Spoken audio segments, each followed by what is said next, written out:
বোমা হামলার হুমকির মুখে এবার মুম্বাইয়ে জরুরি অবতরণ করল ভারতের ইন্ডিগো এয়ারলাইন্সের একটি ফ্লাইট। চেন্নাই থেকে ছেড়ে আসা মুম্বাইগামী ওই বিমানে হঠাৎ বোমা হামলার হুমকি পাওয়া যায়।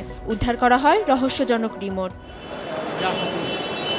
সকাল ৭টা নাগাদ চেন্নাই থেকে যাত্রা শুরু করে বিমানটি। ২.৫ ঘন্টা পর মুম্বাইয়ে অবতরণের সঙ্গে সঙ্গে শুরু হয় তল্লাশি। এ ঘটনায় ইন্ডিগো কর্তৃপক্ষ জানিয়েছে, মুম্বাই বিমানবন্দরে জরুরি অবতরণের পর সেফটি প্রোটোকল মেনে বিচ্ছিন্ন পার্কিংয়ে নিয়ে যাওয়া হয় বিমান। এ সময় নিরাপত্তা বাহিনীর অতিরিক্ত সদস্যের পাশাপাশি প্রস্তুত রাখা হয় অ্যাম্বুলেন্সও। এতে যাত্রীদের মধ্যে চরম আতঙ্ক ছড়িয়ে পড়ে।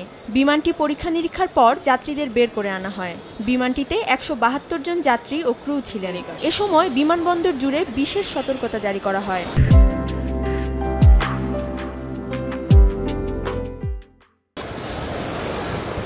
এক সপ্তাহের মধ্যে ইন্ডিগোর ফ্লাইটে দ্বিতীয়বারের মতো বোমা হামলার হুমকি পাওয়া গেল। গত সপ্তাহে ১৭৬ জন যাত্রী সমেত দিল্লি থেকে বারাণসগামী একটি ইন্ডিগো বিমানও বোমা হামলার আতঙ্কে জরুরি অবতরণ করেছিল। অধরা শ্রেয়সী অথৈ, সময় সংবাদ।